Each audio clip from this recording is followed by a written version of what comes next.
İyi akşamlar. Davet için çok teşekkür ederim. Maalesef Türkçem bu konuşma için yetmez. Onun için İngilizce'de devam edeceğim. Teşekkür ederim. Teşekkürler. It's 40 years this year since I came to Turkey to help set up an agricultural extension and information centre at the Aegean University in Izmir. My wife and I were thrilled to discover the fantastic cuisine we found when we came to Turkey, a country that was then a self-sufficient food exporter. Now, when we talk of cuisines and gastronomy, often people take a relatively narrow perspective and think it's about fine dining for the rich. For the past few years, I've given a lecture about food systems to the master's course in gastronomy at Queen Margaret University in Edinburgh. I take a similar view to them, that gastronomy is about understanding food in all its social, cultural, economic, political, historical and scientific contexts. It's about a holistic understanding of food and the cultures and habits that surround it. Now, this is important because eating and food provisioning influences and is influenced by these contexts. Now, as such, my view of a gastroeconomy perspective is that it must look at how we create a world in which everyone is well fed through a diverse range of cuisines with sustainably, fairly produced and healthy food. Now, there are four big trends shaping what's happening in food systems globally. The first of these is an increasing economic concentration of power amongst all the main commercial actors, whether you're talking about input suppliers who provide energy, machinery, agrochemicals or seeds, or wholesalers and retailers, manufacturers and caterers.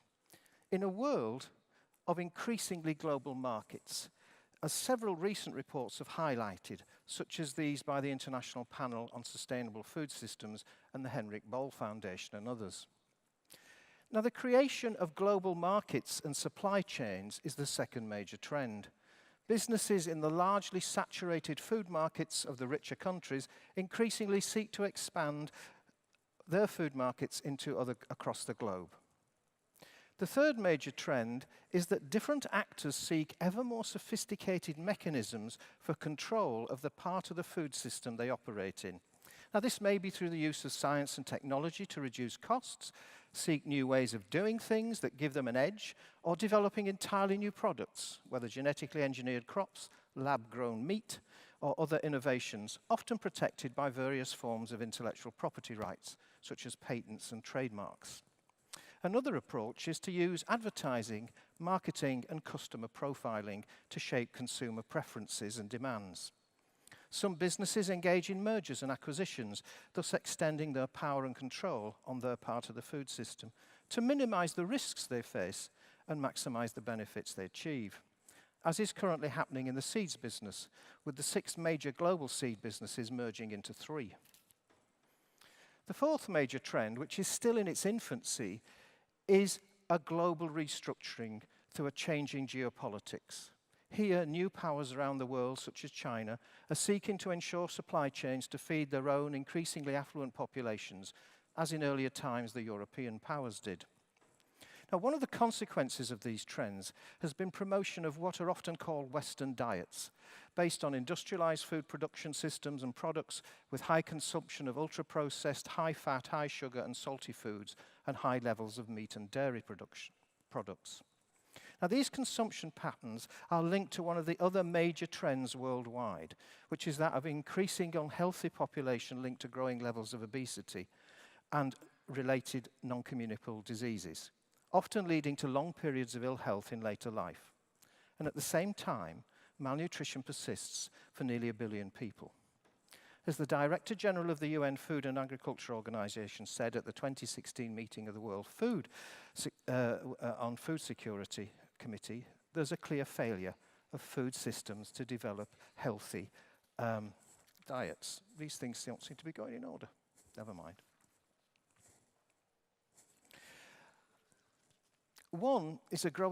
There are, though, countervailing trends. One is a growing bottom-up resistance through peasants and farmers' organisations, small producers and citizens in many countries to promote more agroecological, biodiverse food production. Another seeks relocalisation in the increasingly global food system with shorter supply chains and a renewal of local artisanal approach to cuisines. In various countries, food policy councils have been established to regain more local power over food systems. Now, in the work of the Food Ethics Council, which is an independent, charitable, non-governmental organisation that provides advice on the ethics of food and farming in the UK, there are 3 ethical dimensions that we would like to see at the heart of our food systems. One focuses on the well-being of people and animals and the biosphere upon which we all depend for the long-term sustainability of our food. A second concern is for the autonomy or freedom of action of people throughout the system, as well as a concern for animals in the food system and how they're treated. And a third concern is for justice, whether food systems are delivering fair, sustainable and healthy diets for everyone. Now, apart from health and sustainability, another concern when we think about food justice is, which was the title of a commission of inquiry the Food Ethics Council held some years ago, is how far these people working throughout the food system, whether in fields or factories, shops or restaurants, are treated fairly. And here we can think about the ethical concerns being framed around fair shares, and that relates to equality of outcomes and how food system distributes the gains and burdens among different people. So differences in well-being, our own health, wealth and happiness and others count in determining whether a given state of affairs is fair. A second one is fair play, which looks at equality of opportunity and at issues surrounding unequal distribution and how that comes about. And the third way is thinking about fair say. That looks at fairness as autonomy and voice, recognising that people's needs and capabilities vary, and it's about ensuring that everyone has the freedom to live the lives they have reason to value. The notion of voice or participation is a crucial element in this sense of fairness.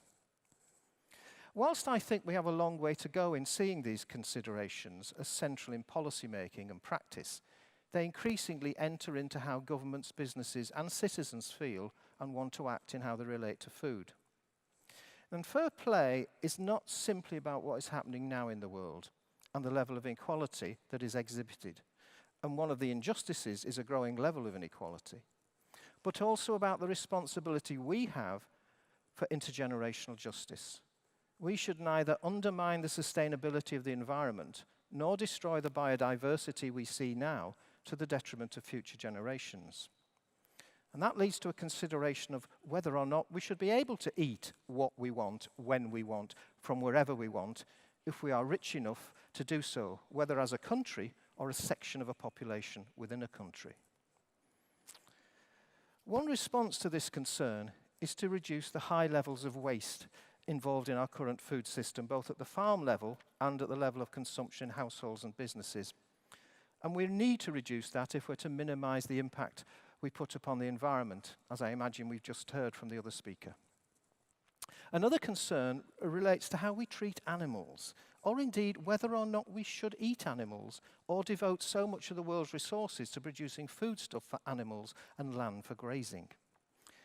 There's a growing trend to some meat-free eating, and veganism is happening in quite a number of countries around the world for various reasons, including concerns about health, environmental sustainability and animal welfare. This is being reflected in dining out menus and retail products in the supermarkets. The investment community too is beginning to reflect upon these concerns, and growing levels of ethical investment in the UK, for example, mean that businesses are being looked at in terms of their impact on these kind of questions. Clearly, huge changes lie ahead. Some will focus on what people want to know about how their food's produced.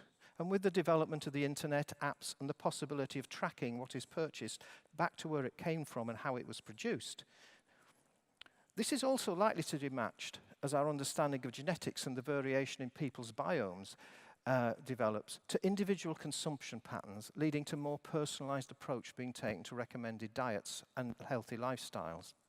Now, this area could, unless handled carefully, lead to an increased level of inequality as well as shifting responsibilities for dietary health in ways that undermine the public health and public good nature and responsibilities of governments to create environments that facilitate healthy, fair and sustainable food production systems. And the FEC began to explore this in 2005 in a report. Now, some chefs have been leaders in campaigning for higher welfare standards, for more ecologically sound production systems and fishing policies, as well as responding to citizens' demand for fairly traded goods and working practices. Governments, too, have legislated on some of these issues to ensure minimum standards and to ensure a level playing field. Now, while ethics may not explicitly be at the forefront of people's minds, when things go wrong and people find businesses have been acting in an unethical way, there is a strong response, which undermines a business's reputation and may lead to new regulation, as has happened, for example, in standards for keeping pigs and poultry, food hygiene and minimum wage levels. As someone from the UK, which is grappling, as you may know, with the implementation of leave and the implications of leaving the European Union, it's clear that many of the issues that are being discussed are deeply embedded in the kind of ethics people have about how food is produced, what impact people's diets have on health and the environment and the well-being of those working throughout the food systems from farm to fork. These are at the heart of discussions about the maintenance of animal welfare standards, food hygiene standards, production methods, labour policies, and how they impact on people, and whether or not they lead to growing levels of inequality. A split may happen between the poorest having so-called cheap food, where the environmental welfare and health costs are ignored, versus those able to use the latest tools and technologies to maintain their lifestyle and conditions in an increasingly unequal world. Now, the challenge to a gastroeconomy approach is for that not to be something that caters for the few and is driven by the needs of the few, but instead recognises the deeply cultural, social, economic and political role that food plays in creating this fair and just societies. And here there are great opportunities for go-ahead chefs to be leaders. One of the most hopeful signs has been the agreement of all the governments of the world at the UN in 2015 to the Sustainable Development Goals. Now, food runs through the ability to meet each of these 17 goals, as was recognised in a talk at the Stockholm Resilience Institute, as it links concerns with the biosphere, society and economy. Whether as a government, a business or a citizen, these goals can help in thinking about the kind of actions needed in the coming years to ensure what happens in our food system helps create a world which celebrates the great diversity of peoples and cuisines and enjoyment of food, uses the ability to share knowledge and resources about these in the face of climate destabilization. The ethical imperative is to develop and expand ways to share and cooperate over the world's resources, and so avoid conflicts that could otherwise arise. And food is at the core of this. Chefs who appreciate the importance of provenance, culture, and cooking skills have a great opportunity and a special responsibility to lead the way and support a legislative framework that makes having fair, sustainable, and healthy food provisioning the easy choice. I trust in Turkey you will be able to build on the wonderful, diverse, creative cuisines here, built on farming systems that respect the different agroecological zones and the ways of long-term sustainable production in those zones in this country, and resist adoption of ultra-processed so-called Western diets, but rather build upon and share knowledge and skills deriving from this great cuisine. Teşekkür ederim ve afiyet olsun.